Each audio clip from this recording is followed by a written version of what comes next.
Good afternoon, everyone. So welcome to our live today. So Wednesdays at 12 o'clock, I go live most of the time, unless, something else is going on, like there's holidays or something interesting. Today, I wanted to talk to you a little bit more about the preventing psychological injury focus that we're sort of taking for the next couple of months. So, the beginning of the year through January and February, I talked a lot about change management in the workplace. And part of the reason that we started there is because soon after Christmas, we find that a lot of people are interested in looking at what changes they need to make coming back off holidays. And a few of those different things, then we want to kind of put it into context around how does that play out in the work environment.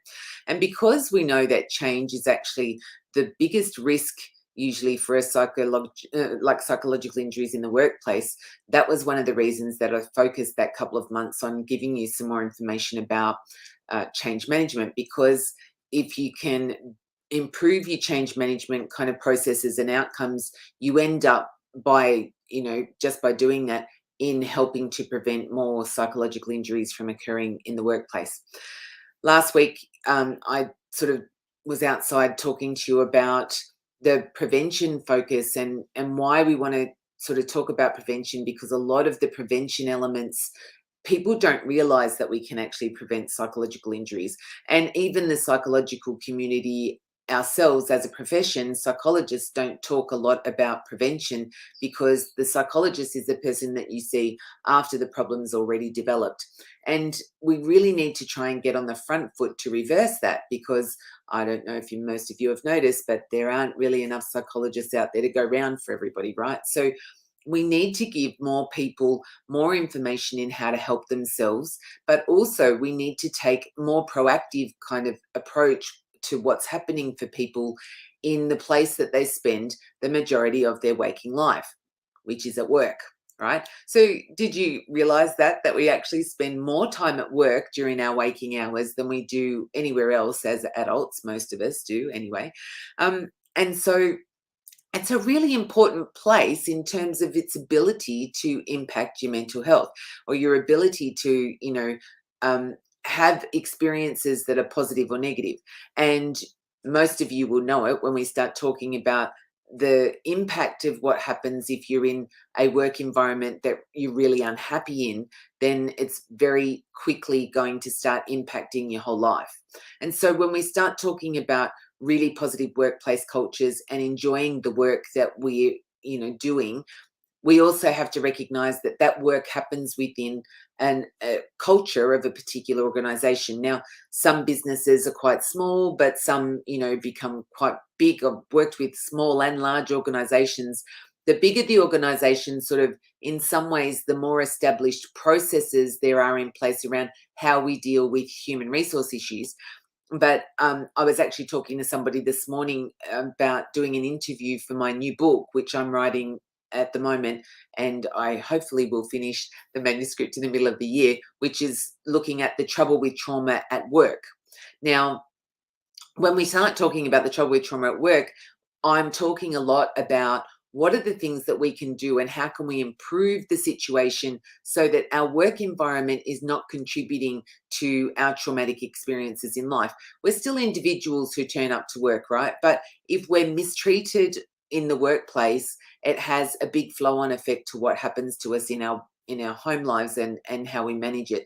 Because despite the fact that we like to think that we can keep our work and home life separate, if we're having a really hard time at work, it flows into our home life, and actually vice versa. So it's not uncommon to find that people start having difficulties at work, potentially in their work performance, because something might be going on at home.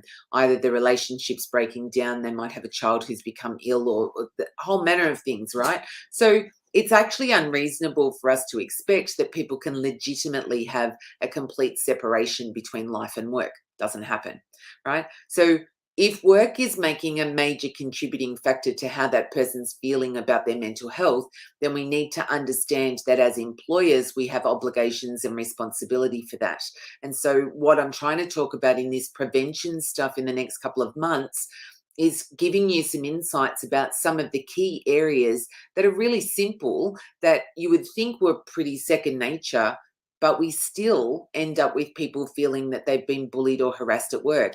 Now, part of this, and in my discussion this morning, actually, we were talking about the fact that there's a perception issue that we have to deal with, particularly in Australia, around what bullying and harassment really is. And surprisingly, I spend a lot of time working with organisations on re-educating their people about what bullying and harassment actually is. Because what our perception is, because of the way that we've grown up, especially, I want to say, with millennials in the work environment, what we actually see is we've got a much more highly educated group of young people who have much better awareness of mental health. But what they didn't get in the balance to that education around mental health is they got a lot of awareness about their mental health. And I want you to remember that this came into our society at the same time as things like, Facebook and Instagram, where their whole world is, coming at them from outside, what their phone tells them, or sort of presents them to the world to look like. So there's a lot of external validation for who I am as a person and whether or not I'm a good person. And at the same time, we've given them a lot of awareness around depression and anxiety and what that actually means, to the point that they will often come into the work environment and they're saying, "Oh, I'm anxious, and so therefore that's my get out of jail free card. Sorry, I can't do anything else because I'm anxious," and that's the end of it. And if you want to try and encourage me to work through my anxiety, which, let's face it, anxiety is just purely fear about either the work that you're trying to do and not feeling like you've got the right skill to do it, or that you're trying to do it and you're not sure you're going to get a good outcome. But what we don't tend to kind of build into our young people anymore is a sense of the ability to problem solve something. So we don't sort of give them a sense of, what it's like to work our way through a problem and achieve an outcome, because they actually haven't been educated to do that. So, and it is actually a major problem within our whole society. So we've made them more aware of their mental health stuff, but we've given it to them like the get out of jail free card. We haven't actually allowed them to then understand what they could do to help themselves to overcome an obstacle or to move forward. Because we can't expect to go into a work environment and just know everything off the top of our heads. And the other thing that's happened is a lot of young people have been protected from being pushed into a situation in which things were difficult. And so as a result, they haven't learned or developed a whole lot of resilience skills to move them forward or past a difficulty. So one of the best things that we can do as leaders or managers is, if you've got a young person and you're trying to train them, one of the things is, when they tell you that they can't do something and we want to try and help them to move their way forward, we often need to ask the question of, so, I recognize there is anxiety there. However, what can we do to help you today that means that when you try and do this on your own tomorrow, the anxiety that you're feeling is not going to stop you at that point? Because, and this is one of the things that I just talk about in general around mental health awareness, is that we've got a lot of mental health awareness that we kind of use it to just stop everything. Oh, no, it's my mental health. You can't, Now, I've seen both sides of the coin, right? So don't misunderstand me. There are very legitimate mental health issues that can cause impacts in work environments. However, we need to be able to work with that person, that rather than that's the end of the story and the get out of jail free card, that we need to make adjustments for that person in the work environment that take into account how their mental health is playing out in their work environment. Now, when we do that, we actually should get a much better kind of engaged person who appreciates the fact that you've taken some time. But what we find is a lot of managers, in particular middle managers, don't have enough mental health literacy to be able to help those people overcome their challenges and learn something, or they're busy and they're, just annoyed. They don't have time to show this person what to do. They feel like they've already showed them again, and, they just don't want to deal with it anymore. And they can get a bit grumpy about that. And then that young person can often feel that they're being, harassed.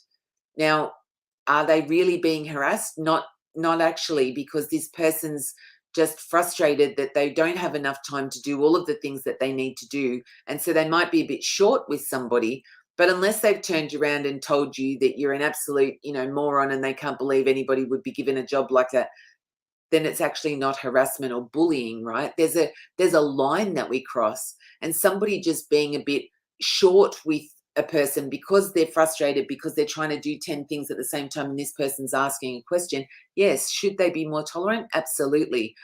But unless it goes further, that's not actually in and of itself an indication of bullying and harassment. So, the person I was discussing it with this morning was talking about the fact that this person was a salesperson in their business, and they were following up with some of the clients that this person had been the sales representative for, just doing some quality assurance checks to make sure that things were happening the way that they should. And that person kind of went, that's bullying and that's harassment. And it's kind of like, no, actually, it's not bullying or harassment. The client was actually the client of the overall company. That salesperson was just the account manager that person was given to. But it's a very common business thing that we would actually have somebody who does quality control checking that this salesperson is doing the right thing. And in fact, in a good organization, you would have checks and balances in place so that we can actually provide people better training and, more positive kind of feedback. Now, having said that, I have seen it with other people where it's been the flip side, where it's well known that you're on a phone call and you're supposed to follow a script and you're supposed to do something, and that people are listening in all the time, but they're listening in and they're critiquing everything that you do to the point that there's never any positive feedback. It's always just, oh, you didn't do this or you didn't do that. Now, that can come across in the end as being, I want to say more of a harassment thing, because this person is never given any positive feedback. Now, the job situation was set up in such a way that they knew that their calls would be scrutinized. But if the calls are scrutinized and they're only scrutinized for negative feedback, then that person's going to feel harassed, right? You need to kind of provide some balance with the positives and the negatives, because yes, a person needs to learn a new role and they need to be given appropriate feedback. But there's also got to be some balance around recognizing and acknowledging the positive things that they may have done in a particular kind of call, as an example. And that's if their role is on the phone. We get lots of different working roles, right? Everybody has different perspectives on their working role. But a lot of people will kind of put their hand up and say, that's bullying and harassment, when it's actually not. Bullying and harassment is not about you being assessed about the effectiveness of you doing your job, right? If it's part of your skill set, it's part of your, requirements in terms of your deliverables for the work that you do, then somebody checking in on whether or not you've done the work that you were paid to do is not actually bullying or harassment. So a lot of organizations, I find, really struggle. The biggest problems with bullying and harassment often are they come up within the first 3 months of somebody coming into a new role. So one of the things I want you to remember when we start talking about a new role for a person is, how much of that time do you spend on, this is how you get assessed about your work environment and the work that you're doing, but this is bullying and harassment. And so if the feedback about the work that you're doing kind of steps over this line, if it starts becoming really personal and you told things like you're an idiot or you do stupid things, yeah, okay, that's one step too far. But if somebody says, okay, so when you actually took this phone call, there's this process, and you might recall that was the process you were supposed to follow and you didn't follow that process. So what we want to do is just monitor and check so that we can make sure that you're following the correct process. So we're going to sit with you to give you some coaching stuff the next couple of weeks so that we can help you with those phone calls. That is not harassment. That is somebody actually trying to support you to learn the role. And what we've got is a whole bunch of, in fact, we've got a whole generation of young people who are not used to being given that kind of feedback. They're not used to being kind of given the feedback that says, okay, you're doing really well getting to this point, but remember, we've got to follow this process and reiterate this over again. So I'm going to sit with you just to help you make sure that you get it right this time. They hear you're questioning me, you're saying I'm not good enough, and they're kind of losing the plot before they know what happens. And it's a really important point. And I'm recalling another story that a plumber actually told me about a young apprentice that he actually took on. And it was like, just the first week on the job. And one of the most basic things that they do, they had this job that was 200 toilets long and they had to put them in. So he took him through the first one, showed him how to do it. The second one, he did another demonstration, asked him to help him with certain bits. The third one, then he asked the young guy to do it himself, and then he watched him and did it again. And so then they did 3 more like that.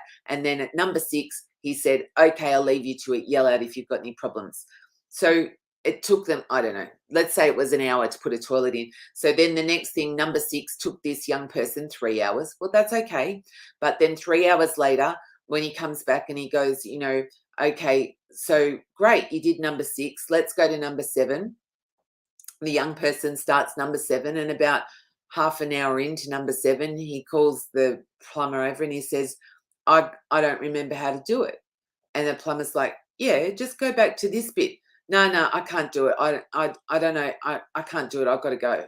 And walked off the job and never came back. And his mum came and picked him up. Now, when we're talking about that, we can laugh about it. But the reality is that we've got a whole bunch of young people who have been raised with their rights and, my mental health, and you can't tell me, and they understand bullying and harassment, and they're really quick to throw it at each other, and they're really quick to kind of claim that you can't make me do these things. But when they get into a work environment, they kind of, so sensitive to all of this stuff that they really need time and education to be shown that we don't expect you to get it all right the first time. Here's all of the processes and the things that we've given you to help you understand how to do the job. Please feel free to ask any questions. And we are going to sit down every week and go over the work that you've done and look at it so that we can help you to refine it to make it better, right? And that's what we're going to do every week. And that's a normal part. And I might give you some written stuff to help you. And then next week and see what we can do again. Talk to the plumber. I said to the plumber, you know what you should have done? Because this is young people, right? You should have got him to video you actually putting in the first one so that then when he says, I don't remember how to do it, it's like, go back to your video, mate. Like, because they're so used to this visual input that they don't necessarily have the attention span anymore. And I know this sounds ridiculous, but it's true. They don't have the attention span anymore to sit there and focus in on everything for a long period of time. And they don't make notes and they don't do all of these things. But if you get them to take short videos of what it is that you're showing them and they can look back at that on their own device, then they've got with them a record of how we're supposed to do it.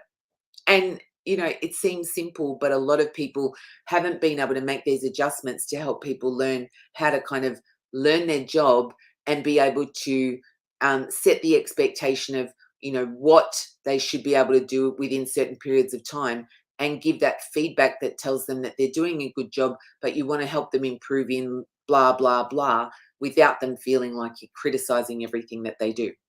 So addressing that bullying and harassment specifically at the beginning of somebody starting in a new role is a really crucial point in time, because we know the statistics tell us that the majority of bullying and harassment claims are actually lodged within sort of the first 3 months or so of a major change in the work environment. All right. So I hope that helped. All right. And if there's anything that you would like to sort of see me talk about in these sessions, please put a note at the bottom of the live stream and we'll come back to those comments at a later stage. And just to keep you informed, so 2 weeks' time when I do the next webinar, I'm actually going to be talking in more detail about bullying and harassment in the workplace and how we can make sure that we're addressing those things well ahead of time to avoid there being a psychological injury claim. All right. See you soon.